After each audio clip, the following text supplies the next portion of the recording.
1, 2, 3. Magbabalik na! Hi! So, nagbabalik na po ang Damas!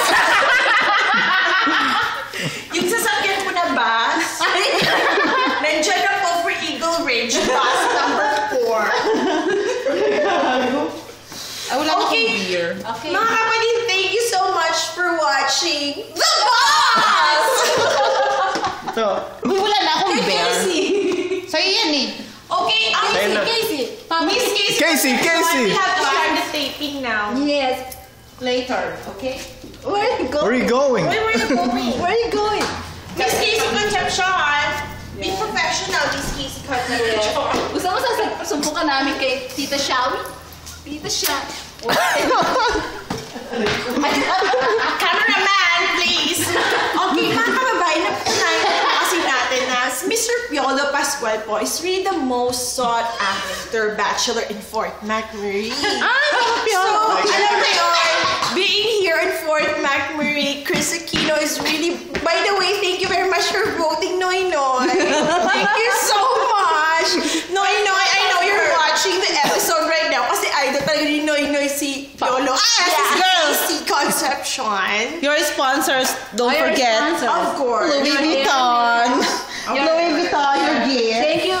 So, ano na, magsisimula na tayo. Okay. Okay. Okay, go ahead. Again, here with us is Mr. Jay Manalo. Yes, and Jay. Miss Casey Concepcion. Hi. And of course, with me hosting right now is Miss Rufa Gutierrez.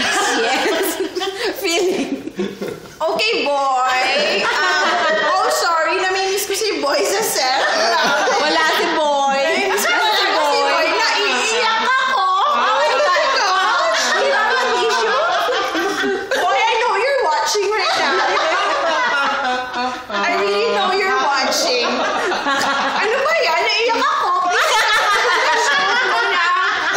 Naiiyak ako. Oh my God, Boy. Si Boy lang po talaga. Ngayon ko na i-reveal mga kababayan. Si Boy lang po talaga who's been there with me on my side all this time. Oh my God. Are you okay? I'm fine, Rupa. Thank you. Rupa, you're always there to lend a helping hand. Alam mo yun. And soon, mga kababayan, alam mo yun, hindi na po Miss Chris Aquino, babalik na po yun sa Miss Chris Aquino. So, it's a really hard moment for me right now. But you know, as always, my life has been an open book in the Philippine showbiz industry.